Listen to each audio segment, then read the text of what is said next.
Hi guys, I'm here with Daniel Peyton, local author of Legacy of the Dragonwand, Book 1. If you're a fantasy lover, you've got to check out this book. Daniel, tell us a little bit about this book.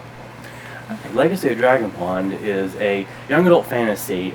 Some people have actually said it's middle grade fantasy as well. The main character is 15, about to turn 16 when we first meet him in the story, and he's on a quest to go to school.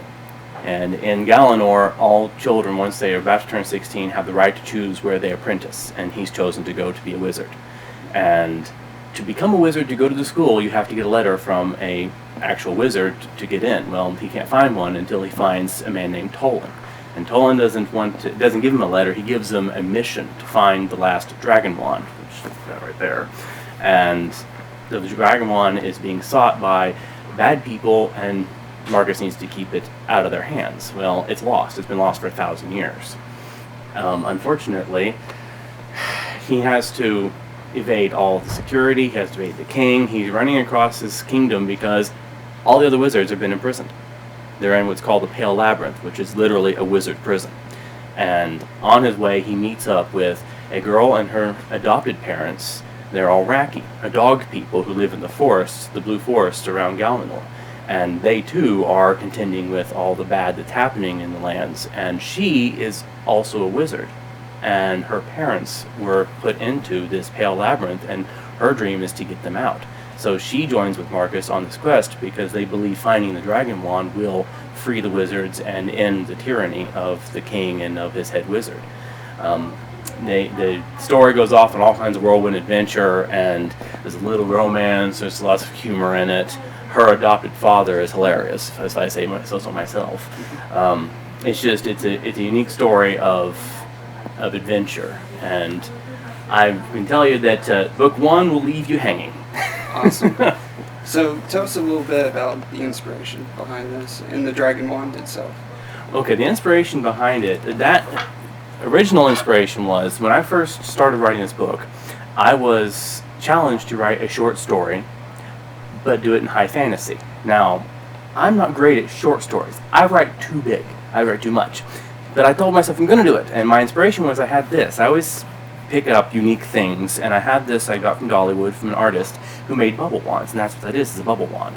And I found it, and it was unusual looking compared to the other ones he had. And I wanted it to be a wand in a story. So I looked at that and I thought, that's going to be my short story. So I took this and I came up with this story. And Marcus gets this in the beginning of the book. It's given to him by Tolan to help him on his journey. It's not the Dragonwand. You know, that's the question people always ask, is that the Dragonwand? No, this isn't the Dragonwand. The Dragonwand is actually what's on the cover here. It's a staff. It's a large wand, and it's I don't want to reveal exactly all of its secrets because its legacy is part of the story, but it's very important to the history of Galanor, to the history of the wizards, everything.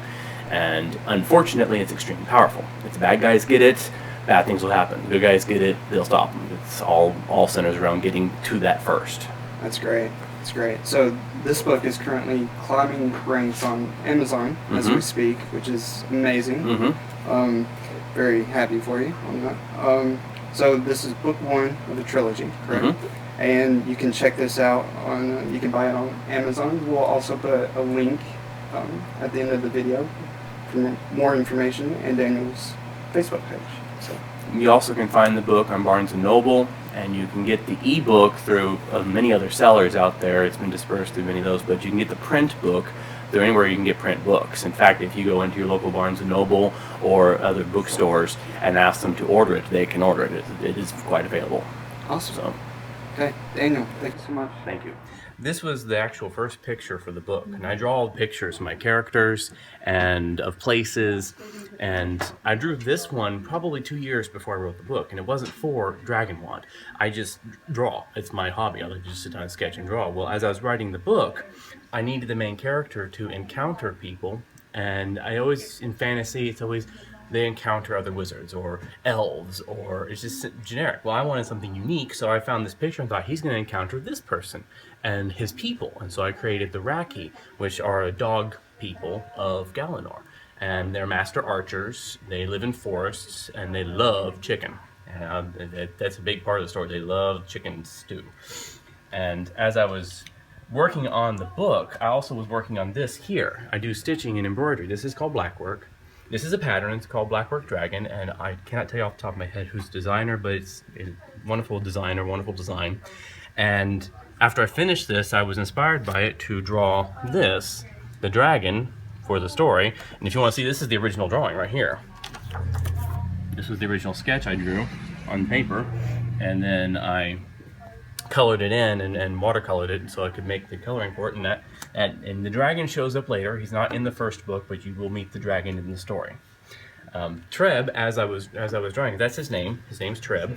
As I was writing and working on it, my publisher wanted to have an updated image because we wanted to possibly turn this into a game, a card game, something. And this drawing isn't my best, so I turned around and I redid Treb with the new model, similar look, and that's the base. I always draw in layers. This is the base original, and then I added more and gave it color, and so this is what I turned him into.